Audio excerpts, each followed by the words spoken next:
പലർക്കും പല അഭിപ്രായങ്ങളുണ്ട്, പല സിസ്റ്റംസ്. നമ്മുടെ സിറ്റുവേഷൻ, ചുറ്റുപാടുകൾ മാറി മറിയും. പക്ഷെ എന്നേക്കും കോൺസ്റ്റൻ്റായി നിലനിൽക്കുന്ന ഒരൊറ്റ സിസ്റ്റമേ ഉള്ളൂ. അത് ദൈവത്തിൻ്റെ വചനത്തിനകത്ത് എഴുതിയിരിക്കുന്ന സത്യം. നമ്മുടെ സ്വാതന്ത്ര്യത്തെ എങ്ങനെ അപഹരിക്കാം? ഇതാ ശത്രുവിൻ്റെ ഏറ്റവും വലിയ തന്ത്രം.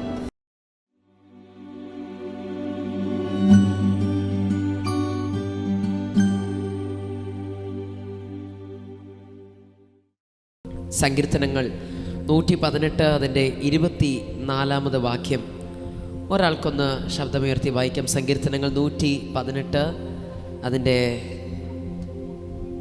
24 വാക്യം.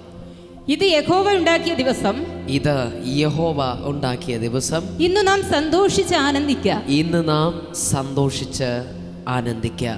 നമ്മൾ ഒത്തിരി കേട്ടിട്ടുള്ളൊരു വചനമാണ്. പക്ഷേ ഇതിനകത്ത് ഒത്തിരി ആഴങ്ങൾ നമുക്ക് കാണുവാനായി കഴിയും. അതിനർത്ഥം എന്ന് പറയുമ്പോൾ സിമ്പിളായിട്ട് പറഞ്ഞു കഴിഞ്ഞാൽ നമുക്ക് എല്ലാവർക്കും അറിയാം അല്ലേ? ഇന്ന് യഹോവ ഉണ്ടാക്കിയ ദിവസം, അതുകൊണ്ട് ഇന്ന് നമ്മൾ ആനന്ദിക്കണം. പക്ഷെ ഇത് കേൾക്കാൻ സുഖമുണ്ട്. പക്ഷെ ജീവിതത്തിൽ ഇത് ഒരു പ്രാക്ടിക്കൽ രീതിയിൽ എത്രത്തോളം നമുക്ക് കൊണ്ടുവരാൻ കഴിയുമെന്ന് എനിക്ക് അറിയത്തില്ല. അപ്പോൾ ഇവിടെ ദാവീദ് പറയുക, ദാവീദ് സങ്കീർത്തനമൊക്കെ എഴുതിയ ഭാഗങ്ങളൊക്കെ നമ്മൾ പരിശോധിക്കുമ്പോൾ ആക്ച്വലി ഒത്തിരി സ്ട്രഗിൾസിൻ്റെ മധ്യത്തിലാണ് ദാവീദ് സങ്കീർത്തനങ്ങളൊക്കെ എഴുതിയത്. 23-ാം സങ്കീർത്തനം എടുത്ത് നോക്കിയാൽ 1-ാം സങ്കീർത്തനം നമുക്കിതൊക്കെ പരിചയമുള്ള സങ്കീർത്തനം. പക്ഷേ ഓരോ സങ്കീർത്തനങ്ങൾ നമ്മൾ എടുത്ത് വായിച്ചാലും അതിൻ്റെ ചരിത്രപരമായ പശ്ചാത്തലമൊക്കെ എടുത്ത് പരിശോധിക്കുമ്പോൾ സ്ട്രഗിൾസിൻ്റെ മധ്യത്തിലായിരുന്നു ദാവീദ് ഈ ഓരോ കീർത്തനങ്ങൾ എഴുതിയത്. കഷ്ടതകൾ, മരണഭയം, തന്നെ കൊല്ലുവാൻ തക്കവണ്ണം ഒരു രാജ്യത്തിൻ്റെ സൈന്യം തൻ്റെ പിന്നാലെ തന്നെ ഓടിക്കുന്നൊരവസ്ഥ, രാജ്യത്തിൻ്റെ രാജാവ് പോലും തനിക്ക് ശത്രുവായി തീരുന്നു. എവിടെ അഭയം പ്രാപിക്കണമെന്ന് അറിയാൻ കഴിയാതെ വണ്ണം ആരെനിക്ക് സഹായകനായിട്ടുണ്ട്, ആരെനിക്ക് ഒരല്പം അഭയം നൽകും, ആരെന്നെ ആശ്വസിപ്പിക്കാനുണ്ട് എന്നൊരു ഐഡിയയുമില്ലാതെ, ഒരു മനുഷ്യനും തന്നെ സപ്പോർട്ട് ചെയ്യാനില്ലാതെ വണ്ണം ഒറ്റയ്ക്ക് ഏകാന്തതയിൽ താൻ സഞ്ചരിക്കുന്ന സമയത്തിൽ എഴുതിയ ഓരോ കീർത്തനങ്ങളാണ്. 1-ാം സങ്കീർത്തനം തൻ്റെ ഉള്ളിൽ താൻ ഫേസ് ചെയ്തതായിട്ടുള്ള മനസ്സിലാവുന്നുണ്ടോ? ദുഷ്ടത. തനിക്ക് ഈ ഉള്ളിനകത്ത് ഭയങ്കര വേദന കിടക്കുക. ഈ വാക്യങ്ങൾ വായിക്കുമ്പോൾ തന്നെ മനസ്സിലാവും, ഭയങ്കരമായ വേദന, മനസ്സൊക്കെ തകർന്നു കിടക്കുന്നൊരു സാഹചര്യം. എല്ലാവരും ദുഷ്ടത മാത്രം തനിക്ക് ചെയ്യുന്ന രീതിയിൽ ദൈവത്തോട് പാടുകയും കീർത്തനങ്ങൾ പാടുകയും ദൈവത്തെ സ്തുതിക്കുന്നതല്ലാതെ തനിക്ക് മറ്റൊരു കോപ്പിംഗ് ഒരു പോസിബിലിറ്റി കോപ്പ് ചെയ്യാൻ, ഈ സ്ട്രെസ്സുമായി കോപ്പ് ചെയ്യാൻ, ഈ ഫിയർ, ഈ ആൻസൈറ്റി, ഇതുമായിട്ട് കോപ്പ് ചെയ്യാൻ ഓരോ ഓപ്പർച്യൂണിറ്റിയും ഇല്ലാത്തൊരു സാഹചര്യം. ഇത് വായിക്കുമ്പോൾ തന്നെ നമുക്ക് മനസ്സിലാക്കാൻ പറ്റും. എല്ലാം വിശ്വാസത്തിൻ്റെ വാക്കുകൾ. ദുഷ്ടന്മാരുടെ ആലോചന പ്രകാരം ഞാൻ പോകത്തില്ല, ദുഷ്ടന്മാരുടെ വഴിയിൽ ഞാൻ പോകത്തില്ല, ദുഷ്ടന്മാർക്ക് വേണ്ടിയിട്ട് അവൻ അവരോട് പ്രതികാരം ചെയ്യുന്നൊരു ദൈവമുണ്ട്, എനിക്ക് നീതി പാലിക്കുന്നൊരു ദൈവമുണ്ട്, എന്നെ നടത്തുന്നൊരു ദൈവമുണ്ട്, എൻ്റെ ദൈവത്തിൻ്റെ വചനമാണ് എൻ്റെ ആശ്വാസം, ദൈവവുമായുള്ള സ്പെൻഡ് ചെയ്യുന്ന ടൈമാണ് എൻ്റെ ബലം എന്നൊക്കെ താൻ വിശ്വാസത്തെ പറയുക. ഇനി 23-ാം സങ്കീർത്തനം നാം നോക്കുമ്പോൾ അവിടെ യഹോവ എൻ്റെ ഇടയനാകുന്നു, എനിക്ക് മുട്ടുണ്ടാകുകയില്ല, പച്ചയ പുൽപ്പുറങ്ങൾ അവൻ എന്നെ കിടത്തുന്നു, സ്വസ്ഥതയുള്ള വെള്ളത്തിൻ്റെ അരികത്തേക്ക് എന്നെ നടത്തുന്നു, എൻ്റെ പ്രാണനെ അവൻ തണുപ്പിക്കും, തിരുനാമ നിമിത്തം എൻ്റെ നീതിപാതകൾ നടത്തുന്നു, ഒരു താഴ്വരയിൽ കൂടി നടന്നാലും ഞാനൊരു അനർത്ഥവും ഭയപ്പെടുകയില്ല, നിന്റെ പടിയും കോലയും എന്നെ ആശ്വസിപ്പിക്കുന്നു, എൻ്റെ ശത്രുക്കൾ കാണിക്കുന്ന നീ എനിക്ക് വിരുന്നെടുക്കുന്നു, എൻ്റെ തല എണ്ണ കൊണ്ട് അഭിഷേകം ചെയ്യുന്നു, എൻ്റെ പാനപാത്രം നിറഞ്ഞ് കവിയുന്നു, നന്മയും കരുണയും എൻ്റെ ആഷ്കാലമൊക്കെ എന്നെ പിന്തുടരുന്ന ഞാൻ യഹോവയുടെ ആലയത്തിൽ ദീർഘകാലം വസിക്കും. അപ്പോൾ 23-ാം സങ്കീർത്തനം നോക്കുമ്പോഴും അവിടെയും ഒത്തിരി നെഗറ്റീവായിട്ടുള്ള അനുഭവങ്ങൾ നമുക്ക് മനസ്സിലാക്കാൻ പറ്റും, വ്യാഖ്യാനിച്ചെടുക്കുവാനേ കഴിയും. ഇവിടെ ദാവീദ് ഇങ്ങനെ പറയാ, യഹോവ എൻ്റെ ഇടയനാകുന്നു, എനിക്ക് മുട്ടുണ്ടാക്കില്ല. പക്ഷെ അതിനർത്ഥം എന്തൊക്കെയോ മുട്ടുണ്ടെന്നാണ് സത്യം പറഞ്ഞാൽ. അവൻ വിശ്വാസത്തോട് പറയും, എൻ്റെ ദൈവം എൻ്റെ ഇടയനായതുകൊണ്ട് എനിക്ക് മുട്ടണം. പക്ഷെ അവൻ മുട്ടിലാണ് ജീവിക്കുന്നേ. അടുത്ത് പച്ചയായ പുൽപ്പുറങ്ങൾ അവനെ കിടത്തുന്നു, സ്വസ്ഥതയുള്ള വെള്ളത്തിലേക്ക് നടത്തുന്നു. പക്ഷെ സ്വസ്ഥതയും പച്ചയൊന്നും ഇല്ല. അവൻ ഒറ്റപ്പെട്ട വനാന്തരങ്ങളിൽ ഓടി ഓടി ഓടി ഓടി മരണഭയം കൊണ്ട് ഓടുകയാണ്. അത് കുറച്ചും കൂടെ മനസ്സിലാക്കാൻ താഴെ 3-ാം വാക്യം, എൻ്റെ പ്രാണനെ അവൻ തണുപ്പിക്കുന്നു. അതിനർത്ഥം പ്രാണൻ മൊത്തം ആൻഷ്യസ് ആയിരിക്കുക, ഉള്ളിനകം മൊത്തം കലങ്ങിയിരിക്കുക, ഫിയർ, ഭയം, ആശങ്ക കൊണ്ട് നിറഞ്ഞിരിക്കുക. അപ്പോൾ അവൻ വിശ്വാസത്തോടെ പറയുക, എൻ്റെ പ്രാണനെ അവൻ തണുപ്പിക്കുന്നു, തിരുനാമ നിമിത്തം എൻ്റെ നീതിപാതകളിൽ നടത്തുന്നു, എന്നെ തെറ്റിപ്പോകാൻ എൻ്റെ ദൈവം അനുവദിക്കത്തില്ല, എൻ്റെ ദൈവം എന്നെ നിർത്തും, കൂരിൽ താഴ്വിൽ കൂടി നടന്നാലും. ഇതൊക്കെ പറയുമ്പോൾ തന്നെ മനസ്സിലായി, അനുഭവത്തിൽ നിന്ന് എഴുതിയിരിക്കുന്ന കാര്യങ്ങളാണ്. അത് വായിക്കുമ്പോൾ തന്നെ നമുക്ക് മനസ്സിലാക്കാൻ പറ്റും ഇതൊക്കെ അനുഭവിച്ചിട്ടാണ് എഴുതിയിരിക്കുന്നതെന്ന്. Hallelujah, hallelujah. അല്ലാതെ വെറുതെ ഒരു കാവ്യം എഴുതിയിരിക്കുന്നതല്ല. കൂരിൽ താഴ്വരയിലൂടെ നടന്നു, പക്ഷേ അവിടെയും ദാവീദ് പറയുക, കൂരിൽ താഴ്വരയിൽ കൂടി നടന്നാലും ഞാനൊരനർത്ഥം ഭയപ്പെടുകയില്ല. അടുത്തിങ്ങനെയാണ്, നിൻ്റെ വടിയും കോലും എന്നെ ആശ്വസിപ്പിക്കുന്ന ഒരു ഉറപ്പുണ്ട്. ഞാൻ ഏത് സാഹചര്യത്തിലൂടെ പോയാലും എവിടെ കൂടെ പോയാലും എനിക്ക് വഴി കാണിച്ചു തരുന്നു, എന്നെ വഴി നടത്തുന്ന ഒരു ദൈവം എനിക്കുണ്ട്. അടുത്തിങ്ങനെ പറയുന്നു, എൻ്റെ ശത്രുക്കൾ കാണുകെ നീ എനിക്ക് വരുന്നത്. അതിനർത്ഥം എന്താ? ശത്രു ഉണ്ടെന്ന്. ഹല്ലേലൂയ. തൻ്റെ ജീവനെ അപഹരിക്കാൻ, തന്നെ കൊല്ലാൻ വേണ്ടിയിട്ട് ശത്രുക്കൾ ചുറ്റുമുണ്ട്. അവിടെ വിശ്വാസത്തോട് പറയും, എൻ്റെ ശത്രുക്കൾ കാണുകയും എൻ്റെ ദൈവം എനിക്ക് വിരുന്നൊരുക്കും. വിരുന്നില്ല, ഇവിടെ ഒരു നേരത്തെ ഭക്ഷണത്തിന് വേണ്ടി തന്നെയും ദാവീദ് ഓട്ടം വെച്ച് ഓടുക. ഞാൻ വെറുതെ പറയുന്നില്ല, ചരിത്രം പഠിച്ചവർക്കറിയാം. ശൗൽ എന്ന രാജാവ് അസൂയ പൂണ്ടിട്ട് ദുരാത്മാവ് കയറിയിട്ട് അടുത്ത രാജാവായി അഭിഷേകം ചെയ്യപ്പെട്ട ദാവീദിനെ കൊല്ലുവാൻ വേണ്ടി ഉത്തരവിട്ട് ദേശം മൊത്തവും അന്വേഷിച്ചുകൊണ്ട് നടന്ന സമയത്തിൽ ദാവീദ് ജീവന് വേണ്ടി ഓട്ടം വെച്ച് ഓടുകയായിരുന്നു. ആ സമയങ്ങളിലൊക്കെ തൻ്റെ ആശ്വാസമായിരുന്നു ദൈവത്തെ സ്തുതിക്കുക, ദൈവത്തിനു വേണ്ടി അവൻ ഗീതങ്ങൾ എഴുതുക, ഈ സങ്കീർത്തനങ്ങളാകുന്ന കീർത്തനങ്ങൾ, പാട്ടുകൾ എഴുതുക. ഇതായിരുന്നു ദാവീദിൻ്റെതായിട്ടുള്ള ഒരു കോപ്പിംഗ് മെക്കാനിസം. അവിടെ പറയുക, ശത്രുക്കളുണ്ട്, ഒരു നേരത്തെ ഭക്ഷണത്തിന് പോലും ഞാൻ സ്ട്രഗിൾ ചെയ്യുന്നുണ്ട്, പക്ഷെ എങ്കിലും വിശ്വാസത്തോടെ പറഞ്ഞു, എൻ്റെ ദൈവം എനിക്ക് വേണ്ടി വിരുന്നൊരുക്കും, എൻ്റെ തലയെ എണ്ണ കൊണ്ട് അഭിഷേകം ചെയ്യുന്നു, എൻ്റെ പാനപാത്രം നിറഞ്ഞു കവിയുന്നു, എനിക്കൊന്നിനും കുറവില്ലാതെ എന്നെ അഭിഷേകത്താൽ എൻ്റെ ദൈവം നിറയ്ക്കും, അഭിഷേകത്താൽ എന്നെ ബലപ്പെടുത്തും. Price the Lord. എൻ്റെ ബലഹീനതയിലും തികഞ്ഞു വരുന്ന ദൈവശക്തിയാൽ ഞാൻ ജയാളിയായിത്തീരും. അതാണ് പാനപാത്രം നിറഞ്ഞു കവിയുക എന്നൊക്കെ പറയുന്നത്. നന്മയും കരുണയും എൻ്റെ ആയുഷ്കാലമൊക്കെയും എന്നെ പിന്തുടരും, ഞാൻ യഹോവയുടെ ആലയത്തിൽ ദീർഘകാലം വസിക്കും. ഇവിടെ പിന്തുടർന്നുകൊണ്ടിരിക്കുന്ന ആരാ? കൊല്ലാൻ വേണ്ടിയിട്ട് കുന്തവും വാളുമായിട്ട് ഓടുന്ന സൈന്യമാണ്. പക്ഷെ ദാവീദ് എന്തോ എഴുതിയിരിക്കുന്നത്? നന്മയും കരുണയും. കണ്ണുകൊണ്ട് നോക്കിയാൽ കാണുന്നത് എന്തുവാ? രാജാവും അവൻ്റെ സൈന്യവും ഇവനെ കൊല്ലാൻ വേണ്ടി ഓടിച്ചുകൊണ്ടിരിക്കുക. പക്ഷെ വിശ്വാസത്താൽ ഭക്തൻ എഴുതി, എൻ്റെ ഭൗതിക കണ്ണ് കാണുന്നത് എന്നെ ശത്രുക്കൾ ഓടിക്കുന്നതായിരിക്കാം, എന്നെ കൊല ചെയ്യുവാൻ എൻ്റെ ശത്രുക്കൾ എന്നെ ഓടിക്കുന്നതായിരിക്കും, പക്ഷേ ഞാൻ വിശ്വാസത്താൽ കാണുന്നു, എൻ്റെ പിന്നാലെ നന്മയും കരുണയും പിന്തുടരുന്നു. ഹല്ലേലൂയ. ഇതാണ് ഒരു ഭക്തൻ്റെ യഥാർത്ഥ വിശ്വാസം എന്ന് പറയുന്നത്. ഞാൻ പറയുന്നത് അഭിനയിച്ച് ജീവിക്കാനല്ല. അഭിനയിച്ച് ജീവിച്ച് തളർന്നു പോയവർ കാണാം. അഭിനയിക്കുന്നതിന് പരിധിയുണ്ട്, തളരും. എത്രയെന്ന് പറഞ്ഞ് ചിരിയെ നമുക്ക് അഭിനയിക്കാൻ പറ്റും, സന്തോഷം അഭിനയിക്കാൻ പറ്റും. എത്രയെന്ന് പറഞ്ഞ് നമ്മളെല്ലാം ഓക്കെയാന്ന്, എത്രയെന്ന് പറഞ്ഞ് നമുക്ക് പുറമേ ഒരു മുഖം മൂടിയിട്ട് നിൽക്കാൻ പറ്റും. ഒരു പരിധി കഴിഞ്ഞാൽ വീണു. ഹന്ന ഒരു കാലഘട്ടത്തിൽ മാക്സിമം അവൾ പിടിച്ചു നിൽക്കാൻ ശ്രമിച്ചു. മച്ചിയെന്നും അതും ഇതും ഒക്കെ വിളിച്ച് അവൾ ഒത്തിരി കുത്തുവാക്കുകളാൽ പെനീന വേദനപ്പെടുത്തിയപ്പോഴൊക്കെയും സമൂഹത്തിൽ നിന്ദിക്കപ്പെട്ട സാഹചര്യത്തിൽ അവൾ ജീവിച്ചപ്പോൾ ഒരുപാട് ദിവസം, ഒരുപാട് വർഷങ്ങൾ അവൾ മാക്സിമം കടിച്ചു പിടിച്ചു നിന്നു. പക്ഷെ ഒടുവിൽ അവൾക്ക് പറ്റാതെയായി. അവൾ ദൈവസന്നിധിയിൽ പൊട്ടിക്കരഞ്ഞു പ്രാർത്ഥിച്ചു.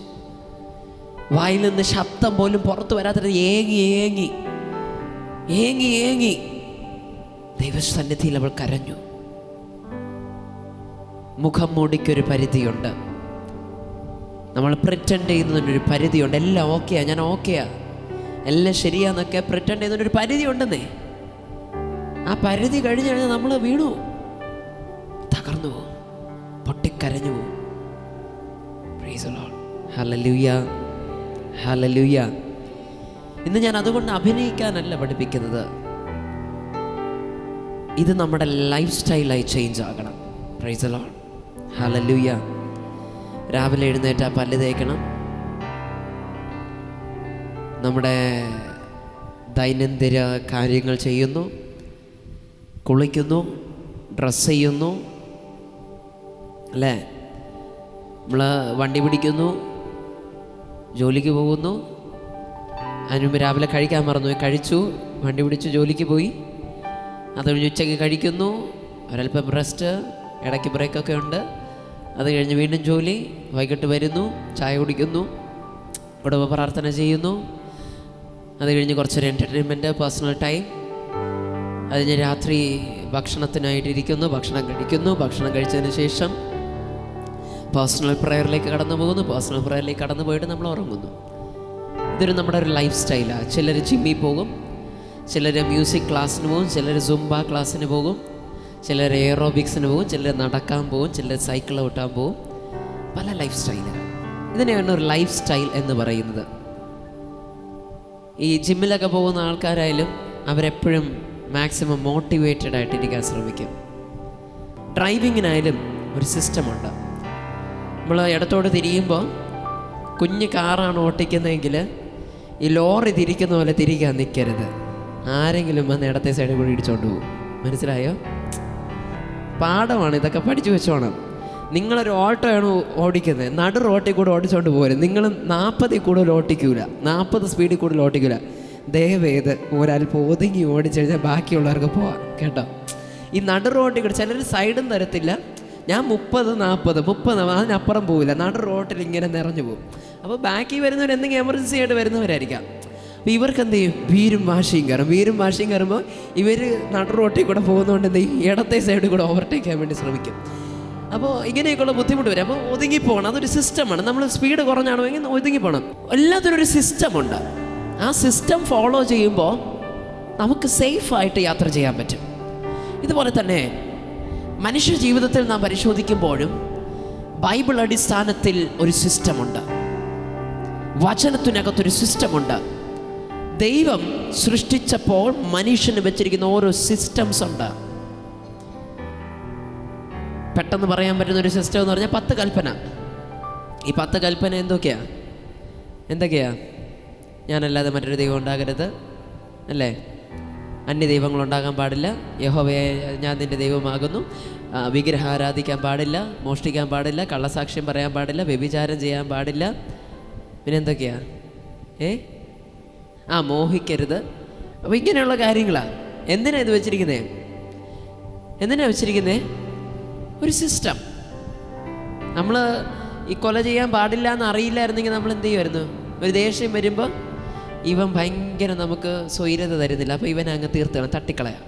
ഈ സിനിമയിലൊക്കെ കാണുന്ന പോലെ റിയാലിറ്റി ആയി തന്നെ, അല്ലേ? അങ്ങനെ പിരി ലൂസായിട്ടുള്ള ആൾക്കാരുണ്ട്. Praise the Lord, hallelujah. Psychopaths എന്നാണ് അവരെ വിളിക്കുന്നത്.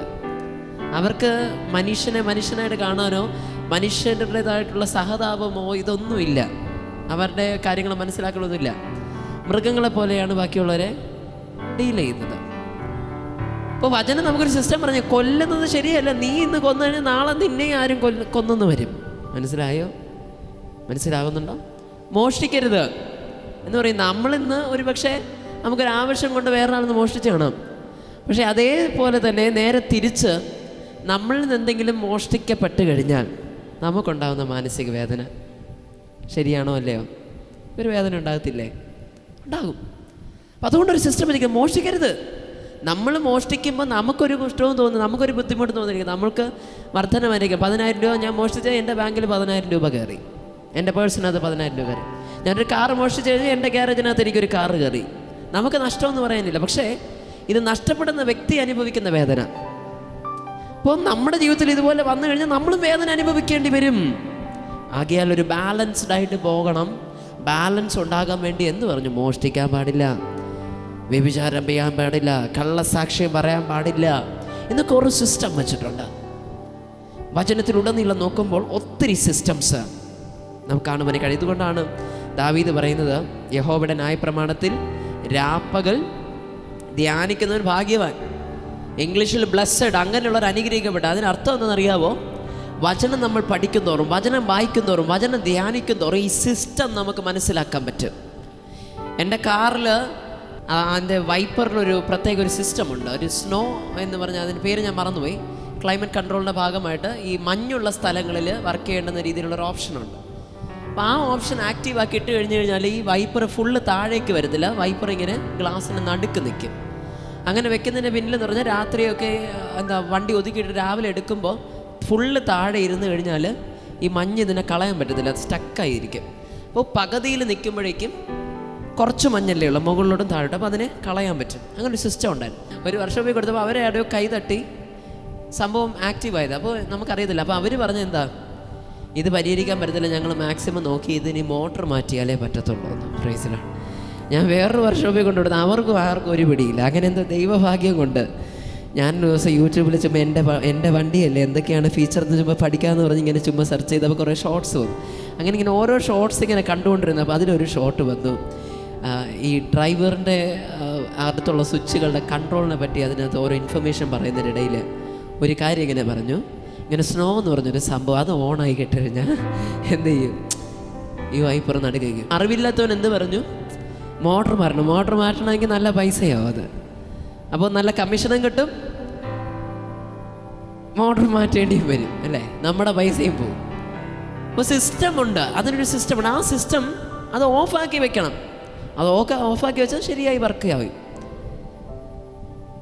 അതുപോലെ തന്നെ ഒത്തിരി ഫീച്ചേഴ്സ് ഇപ്പോഴൊക്കെ ഉള്ള ഇലക്ട്രിക് വണ്ടിയിലൊക്കെ എന്ന് പറഞ്ഞാൽ ഈ സ്റ്റാൻഡ് കിടന്ന് എന്ത് ചെയ്യില്ല, വണ്ടി ഓണാകത്തില്ല. ഒരു സിസ്റ്റം ഇതുപോലെയാണ് ദൈവം സൃഷ്ടിച്ചാക്കി വെച്ചിരിക്കുമ്പോൾ ദൈവത്തിൻ്റെ സൃഷ്ടിയായ മനുഷ്യൻ്റെ ജീവിതം വിജയകരമായി കടന്നു പോകുവാൻ ആ സിസ്റ്റം നമ്മൾ തിരിച്ചറിയണം. അതെവിടെ നിന്ന് മനസ്സിലാക്കാൻ പറ്റുമെന്ന് ചോദിച്ചു കഴിഞ്ഞാൽ ദൈവത്തിൻ്റെ വചനത്തിൽ നിന്ന്. ഹല്ലേലൂയ. മനസ്സിലാക്കുന്ന കരമടിച്ച് ഒന്ന് സ്വീകരിക്കാമോ? Thank you Jesus.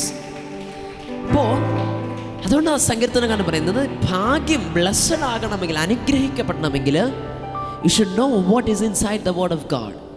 ദൈവ വചനത്തിനകത്ത് എന്താണുള്ളതെന്ന് നീ ധ്യാനിച്ചു മനസ്സിലാക്കണം, എന്നാലേ നിനക്ക് അനുഗ്രഹിക്കപ്പെടാൻ പറ്റത്തുള്ളൂ. അങ്ങനെ വായിച്ച് ആഴങ്ങൾ തിരിച്ചറിയുന്ന ഒരു വ്യക്തി അവൻ തോൽവിയല്ല, അവൻ ശപിക്കപ്പെട്ട ഒരു വ്യക്തിയല്ല, അവൻ്റെ ഒരു ജയാളിയാണ്, അവനൊരു അനുഗ്രഹിക്കപ്പെടാൻ, അവനൊരു ഭാഗ്യവാനെന്ന ദൈവത്തിൻ്റെ വചനം പറയുന്നത്.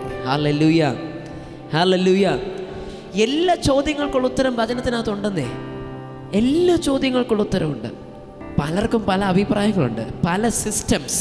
ശ്രദ്ധിച്ചോണേ, പല സിസ്റ്റങ്ങൾ പല രീതിയിൽ വൈറസ് കയറ്റി നമ്മുടെ ജീവിതത്തിൻ്റെ താളത്തെ തെറ്റിക്കാൻ വേണ്ടിയിട്ട് പിശാച് പല രീതിയിൽ ആസൂത്രണം ചെയ്യും.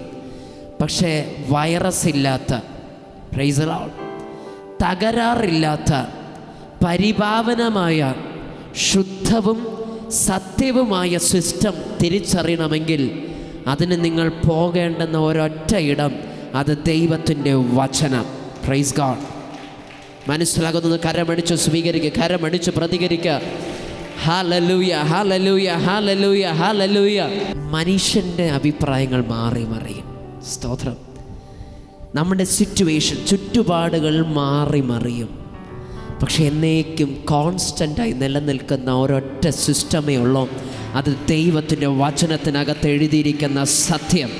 നമ്മുടെ കുറുവാക്യം ഇപ്രകാരം വരുന്നു, ഇത് യഹോവ ഉണ്ടാക്കിയ ദിവസം, ഇന്ന് നാം സന്തോഷിച്ച് ആനന്ദിക്കുക. ഞാൻ ഇത്രയും ഇൻട്രൊഡക്ഷൻ പറഞ്ഞതിന് പിന്നിൽ ഒരൊറ്റ ആശയം ഷെയർ ചെയ്യാനാണ്, ഒറ്റ സിമ്പിളായിട്ടുള്ളൊരാശയം. ദാവീദ് ഈ സങ്കീർത്തനങ്ങളൊക്കെ എഴുതിയത് പ്രതിസന്ധികളുടെയും പരിശോധനകളുടെ നടുവിലാണെന്ന് ഞാൻ പറഞ്ഞു. പക്ഷെ ഇവിടെ ദാവീദ് എന്നിട്ടും പറയുന്നത് എന്തുവാ? ഇത് യഹോവ ഉണ്ടാക്കിയ ദിവസം, ഇന്ന് നാം സന്തോഷിച്ച് ആനന്ദിക്കുക. ഇതിനർത്ഥം എന്ന് പറഞ്ഞാൽ ലൈഫിൽ പരിശോധനകൾ നമുക്ക് മാറ്റി നിർത്താൻ കഴിയത്തില്ല. പരിശോധനകൾ ജീവിതത്തിൻ്റെ ഭാഗമാണ്. ഹൃദയം നുറുക്കം കൊണ്ടിടുന്ന അനുഭവങ്ങൾ ജീവിതത്തിൽ കടന്നു വന്നേക്കാം, അത് ജീവിതത്തിൻ്റെ ഭാഗമാണ്. പ്രതിസന്ധികൾ, ഞെരുക്കങ്ങൾ, ബിട്രയൽ, ഒറ്റപ്പെടുത്തുന്ന അവസ്ഥകൾ, പറ്റിക്കപ്പെടുന്ന അവസ്ഥകൾ, നമ്മളെ തള്ളിക്കളയുന്ന അവസ്ഥകൾ, നിന്ദിക്കപ്പെടുന്ന അവസ്ഥകൾ, ബലഹീനതയുടെ അവസ്ഥകൾ, നഷ്ടങ്ങളുടേതായിട്ടുള്ള അവസ്ഥകൾ, ഇതെല്ലാം മനുഷ്യ ജീവിതത്തിൽ ഒരു ദിവസം അല്ലെങ്കിൽ മറ്റൊരു ദിവസം നമ്മൾക്കിടെ ജീവിതത്തിൽ കടന്നു വരികയും അനുഭവിക്കേണ്ടതായിട്ടുള്ള ജീവിതത്തിൻ്റെ ഭാഗമാണ്. Price the Lord, hallelujah. പക്ഷെ ദുഃഖം, നിരാശ, ഇത് മനുഷ്യ ജീവിതത്തിൻ്റെ ഭാഗമല്ല. ദുഃഖവും നിരാശയും അത് നമ്മുടെ തീരുമാനമാണ്. മനസ്സിലായോ? കഷ്ടത വരുമ്പോൾ ദുഃഖിക്കണമെന്ന് ബൈബിള് പറഞ്ഞിട്ടില്ല. കഷ്ടതയിലും സന്തോഷിക്കാനാണ് വചനം പഠിപ്പിക്കുന്നത്. ഹല്ലേലൂയ. ഞെരുക്കത്തിൽ നിരാശപ്പെട്ടു പോകാൻ വചനം പഠിപ്പിക്കുന്നില്ല. ഞെരുക്കത്തിൻ്റെ നടുവിലും പ്രത്യാശയുള്ളവരായി നിലനിൽക്കുന്നത് അത്രേ വചനം പഠിപ്പിക്കുന്നത്. Praise the Lord. അപ്പോൾ this depends on our choice. മനസ്സിലാകുന്നുണ്ടോ? ഞാൻ വചനം പഠിപ്പിക്കുക, അതാണ് വളരെ ശാന്തമായി പോകുന്നത്. പ്രസംഗിക്കുകയല്ല, വചനം പഠിപ്പിക്കുക. എൻ്റെ ഒരു ലൈഫിലൊരു പോളിസി കർത്താവ് എന്നെ പഠിപ്പിച്ചതാണ്. പണ്ടൊക്കെ ഞാൻ ഒത്തിരി ഡിപ്പെൻഡഡ് ആയിരുന്നു. ഒത്തിരി എക്സ്പെക്റ്റേഷൻസ്, പ്രതീക്ഷ മനുഷ്യരിൽ അല്ലെങ്കിൽ സാഹചര്യങ്ങളിൽ ഞാൻ വെക്കുന്ന ഒരവസ്ഥയുണ്ടായിരുന്നു. സ്കൂളിലായാലും കോളേജിലായാലും വീട്ടിലായാലും അങ്ങനെയൊക്കെ. പക്ഷേ എന്നെ ദൈവം ഒരു ഘട്ടത്തിൽ എന്നെ പഠിപ്പിച്ചു, നമ്മൾ ഒത്തിരി പ്രതീക്ഷിച്ചാൽ നമ്മൾ നിരാശപ്പെട്ടു പോകും. Price the Lord. ആണോ അല്ലയോ? അനുഭവിച്ചിട്ടുള്ളവരുണ്ടോ? നമ്മൾ ഓവറായിട്ട് ഭയങ്കര സ്വപ്നങ്ങൾ ഒത്തിരി നമ്മൾ ആഗ്രഹിച്ചു കൂട്ടും. ചില മക്കളെ ചൊല്ലിയായിരിക്കാം, നമ്മുടെ കുടുംബത്തെ പറ്റിയായിരിക്കാം, നമ്മുടെ സഹോദരങ്ങളെ പറ്റിയായിരിക്കാം, നമ്മൾ ഇഷ്ടപ്പെടുന്ന നമ്മുടെ സുഹൃത്തുക്കളെ പറ്റിയിട്ടായിരിക്കാം. ഇവരിൽ നിന്നൊക്കെ നമ്മൾ ഒത്തിരി പ്രതീക്ഷകൾ ബിൽഡ് ചെയ്യുമ്പോൾ അതിനനുസരിച്ചുള്ളൊരു അനുഭവം കിട്ടാതെ വരുമ്പോൾ നമ്മുടെ മനസ്സിനകത്ത് മുറിവേക്കും. മുറിവേറ്റിട്ട് എന്ത് ചെയ്യും? നമ്മൾ നിരാശയിലേക്ക് കടന്നു പോകും. ആണോ അല്ലയോ? ആണ്. കർത്താവ് എന്നെ പഠിപ്പിച്ചു, നമ്മുടെ പ്രസൻറ്റിൽ നമ്മൾ ജീവിക്കണം. പ്രസൻറ്റിൽ, വർത്തമാന കാലഘട്ടത്തിൽ നമ്മൾ ജീവിക്കണം. നാളെയുള്ളത് നാളെ, അതിനെപ്പറ്റി നമ്മൾ വിചാരപ്പെട്ടിട്ട് ഒരു കാര്യമില്ല. കർത്താവ് തന്നെ പറയും, നാളെയുള്ളത് നാളെ വിചാരപ്പെടട്ടെ. ഇന്നും വിചാരപ്പെട്ടെന്ന് പറഞ്ഞാൽ നാളത്തെ കാര്യമൊന്നും മാറാൻ പോകുന്നില്ല. Price the Lord. നാളെ ലോണ് പാസ്സാവണമെങ്കിൽ പാസ്സാവും, പാസ്സാവില്ലെങ്കിൽ പാസ്സാവില്ല, അത്ര തന്നെ. ഇന്ന് നമ്മളിവിടെ ഇരുന്ന് ടെൻഷൻ അടിച്ചു എന്ന് പറഞ്ഞു, ഒന്നും നടക്കാൻ പോകുന്നില്ല. ജപ്തി നോട്ടീസ് വന്നു, 10-ാം തീയതിയാണ് ജപ്തി എന്ന് പറഞ്ഞിരിക്കുക. പക്ഷേ ദൈവാത്മാവ് പറഞ്ഞു, ദൈവദാസൻ തലേ കൈവച്ച് പറഞ്ഞു, ജപ്തി ആകത്തില്ല. അയ്യോ, ജപ്തി ആകൂലേ എന്ന് പറഞ്ഞ് ടെൻഷൻ അടിച്ചിട്ട് ഒരു കാര്യമില്ല. ഏതെങ്കിലും ഒരിടത്ത് നീ ഒരു ദൈവ പൈതലാണെങ്കിൽ നീ ദൈവവചനത്തെ വിശ്വസിക്കുക, ദൈവശബ്ദത്തെ ഏറ്റെടുക്കുക. ജപ്തി ആകത്തില്ല എന്ന് പറഞ്ഞ് ധൈര്യമായിട്ടിരിക്കും. Praise the Lord. Hallelujah, hallelujah. കൂടെ വരുന്നുണ്ടോ? കൂടെ വരുന്നുണ്ടോ? അപ്പോൾ ഇത് നമ്മളെടുക്കുന്ന ഡിസിഷനാണ്. ചില സമയങ്ങളിലൊക്കെ ഞാനിതൊക്കെ സിമ്പിളായിട്ടുള്ള എക്സാംസാണ്. കാരണം അങ്ങനെ വലിയ വിഷയങ്ങളൊന്നും കർത്താവിൻ്റെ കൃപയാൻ അങ്ങനെ വന്നിട്ടുണ്ടെങ്കിലും അതൊന്നും എനിക്ക് വലുതായിട്ട് തോന്നിയിട്ടില്ല. എല്ലാം ദൈവം അതിനുള്ള ബലം നൽകിയിട്ടുണ്ട്, കരുത്ത് നൽകിയിട്ടുണ്ട്. അപ്പോൾ ഈ ഫ്രണ്ട്സിൻ്റെ കൂടെയൊക്കെ ഈ കഴിക്കാൻ പോകുമ്പോൾ ഇത് അവർ വിളിക്കുമ്പോൾ നമ്മൾ പോകും, നമ്മൾ വിളിക്കുമ്പോൾ ചിലപ്പോൾ അവർ വരില്ല. മനസ്സിലാകുന്നുണ്ടോ? അങ്ങനെ ഒരു അപ്പോൾ ആദ്യമൊക്കെ എന്ന് പറഞ്ഞാൽ നീയൊക്കെ വിളിക്കുമ്പോൾ നമ്മൾ വരണം, പക്ഷെ ഞാൻ വിളിച്ചാൽ നീ ഒന്നും വരില്ലല്ലേ എന്നൊരു ഇതുണ്ടായിരുന്നു. മനസ്സിലായി. പക്ഷെ പിന്നീട് ഞാൻ മനസ്സിലാക്കി, നമുക്ക് എവിടെയെങ്കിലും പോകണമെങ്കിൽ തന്നെ പോയാൽ ലോകം അവസാനിച്ചു പോവാം. Price the Lord. വിളിച്ചു പോകാം, വരണമെങ്കിൽ വരട്ടെ, വന്നില്ലെങ്കിൽ തന്നെ ചെയ്യണം. Price the Lord. ഹല്ലേലൂയ. അപ്പോൾ വീട്ടിനകത്തായാലും നമ്മൾ ഒരു വ്യക്തിയോട് എന്താണ് ഇങ്ങനെ പെരുമാറ് എന്ന് പറഞ്ഞിട്ട് പെരുമാറിയില്ല എന്ന് പറഞ്ഞാൽ അവിടെ പിന്നെ താണ്ഡവാട്ടത്തിൻ്റെതായിട്ടുള്ള 2025 എഡിഷനൊന്നും അവിടെ ഇട്ടിട്ടൊന്നും ഒരു കാര്യവുമില്ല. Price the Lord. അവിടെ ആ വ്യക്തിക്ക് ചെയ്യാൻ പറ്റുമെങ്കിൽ ചെയ്യും, ചെയ്യാൻ പറ്റില്ലെങ്കിൽ വേണ്ട, നമ്മൾ ചെയ്യണം സ്വന്തമായിട്ട്. മനസ്സിലാകുന്നുണ്ടോ? Hallelujah, hallelujah. കൂടെ വരുന്നുണ്ടോ? അയ്യോ, എൻ്റെ ജീവിതത്തിൽ അങ്ങനെ ആയിപ്പോയി, അങ്ങനെ ചെയ്തു, ഇങ്ങനെ ചെയ്തു പറഞ്ഞാൽ നമുക്ക് വിഷമിച്ചിരിക്കണമെങ്കിൽ വിഷമിച്ചിരിക്കാം. പക്ഷേ അതിനെ ഒരു ചുമ്മാ പിശാചിൻ്റെ ഇഷ്ടമെന്ന് പറഞ്ഞാൽ അതാ നമ്മുടെ സന്തോഷം, നമ്മുടെ സ്വാതന്ത്ര്യത്തെ എങ്ങനെ അപകരിക്കാം. ഇതാ ശത്രുവിൻ്റെ ഏറ്റവും വലിയ തന്ത്രം. കർത്താവിൻ്റെ വചനം പഠിപ്പിക്കുന്നത് എന്താ? പിശാച് വന്നത് അറുപ്പാനും മുടിപ്പാനും അത്രേ. ഹല്ലേലൂയ. നമ്മുടെ ജീവിതത്തിൽ എന്തെങ്കിലും നല്ല കാര്യമുണ്ടോ അതൊക്കെ പുള്ളിക്കാരനെ പിടിച്ചെടുക്കണം. പുള്ളിക്കാരൻ്റെ ഭയങ്കര ഒരു ക്രൈസാണ്. അപ്പം നമ്മുടെ സന്തോഷം എന്താ വചനം പറയുന്നത്? ഇത് യഹോവ ഉണ്ടാക്കിയ ദിവസം ഇന്ന് നാം സന്തോഷിച്ചാനൊക്കെ. ഓരോ ദിവസം ദൈവം നമ്മളെ സൃഷ്ടിച്ച് ഈ ഭൂമിയിലാക്കി വെച്ചിരിക്കും. അതിനർത്ഥം ഓരോ ദിവസം ആരാ സൃഷ്ടിച്ചേ? ആരാ? ദൈവമാണ്. ഇന്ന് നിങ്ങളുടെ ആയുസ്സിൽ 50 വർഷം, 60 വർഷം, 35 വർഷം, 25 വർഷം, 27 വർഷം, എത്ര വർഷം ആയിക്കോട്ടെ, ഇത്രയും വർഷവും ഇത്രയും ദിവസം ജീവിക്കാനായിട്ടൊരവസരമുണ്ടായത് ദൈവം തന്നത് കൊണ്ടല്ലേ ആയുസ്? ആണോ? ആണ്. നാളെ ജീവിക്കണമെങ്കിൽ, നാളെ നമ്മുടെ ജീവിതത്തിൽ സൂര്യൻ ഉദിക്കണമെങ്കിൽ ആര് വിചാരിക്കണം? ദൈവം വിചാരിക്കണം. കാരണം ഈ പ്രപഞ്ചത്തെ കൺട്രോൾ ചെയ്യുന്ന ആരാ? ദൈവമാണ്. കർത്താവിൻ്റെ ഒരു വാക്കിൽ ലോകം അവസാനിക്കും. എല്ലാം അദ്ദേഹത്തിൻ്റെ കൺട്രോളിലാണ്. അപ്പോൾ സങ്കീർത്തനക്കാരൻ പറയുക, ഇത് യഹോവ ഉണ്ടാക്കിയ ദിവസമാണ്. എൻ്റെ ഇടയനാകുന്ന യഹോവ, എന്നെ കരുതുന്ന യഹോവ, എനിക്ക് സമാധാനം നൽകുന്ന യഹോവ, എൻ്റെ ജയക്കൊടിയാകുന്ന യഹോവ, എൻ്റെ പരിപാലകനാകുന്ന യഹോവ, എൻ്റെ അടിസ്ഥാനമാകുന്ന യഹോവ, എൻ്റെ ഉറപ്പുള്ള പാറയാകുന്ന യഹോവ, എൻ്റെ സങ്കേതവും കോട്ടയാകുന്ന ഞാൻ ആശ്രയിക്കുന്ന ദൈവം എന്ന് പറയുന്ന എൻ്റെ യഹോവയായ എൻ്റെ ദൈവം എനിക്ക് നൽകിയ ഈ ദിവസത്തിൽ പിശാചേ, എൻ്റെ ദിവസത്തിൻ്റെ മൂഡിനെ, എൻ്റെ മനസ്സിനെ, എൻ്റെ മനസ്സിൻ്റെ ശാന്തിയെ, സമാധാനത്തെ, സന്തോഷത്തെ അപഹരിക്കാൻ നീ എത്ര ശ്രമിച്ചാലും ഞാൻ നിന്റെ മുമ്പിൽ തോറ്റു തരത്തില്ല. ഞാൻ ഇന്ന് സന്തോഷിച്ച് ആനന്ദിക്കും. ഇതാ സിസ്റ്റം, ഇതാ ജയിക്കുന്നവരുടെ system. Praise the Lord. Billie Eilish എന്ന് പറഞ്ഞിട്ടൊരു ആർട്ടിസ്റ്റ് ഉണ്ട്, സെക്യുലർ ആർട്ടിസ്റ്റാണ്. പുള്ളിക്കാരത്തിയുടെ സോങ്സ് എല്ലാം ഇപ്പോൾ കുറച്ച് മാറ്റമുണ്ടെന്ന് തോന്നുന്നു, പക്ഷെ പുള്ളിക്കാരത്തിയുടെ സോങ്സ് എല്ലാം ഡിപ്രസീവാണ്. അതായത് കേട്ടുപോയാൽ നമ്മൾ കുറേ കൂടെ ഡിപ്രഷൻ അടിക്കും. അതുകൊണ്ട് പുള്ളിക്കാരത്തി ഭയങ്കര ഫാൻസായി, വളരെ ഫേമസാണ്. 16 വയസ്സിൽ തന്നെ കോടിക്കണക്കിന് ഫാൻസായി, വേൾഡ് ഫേമസ് ആയ ആളാണ്. കാരണം ഈ ലോകത്തിൻ്റെ അധിപനാകുന്ന പിശാച് മനുഷ്യൻ്റെ ഹൃദയത്തെ കോഡ് ചെയ്ത് വെച്ചിരിക്കുന്നത്, അല്ലെങ്കിൽ എന്താ സിസ്റ്റം മാനിപ്പുലേറ്റ് ചെയ്ത് വെച്ചിരിക്കുന്നത് ഇപ്രകാരമാണ്.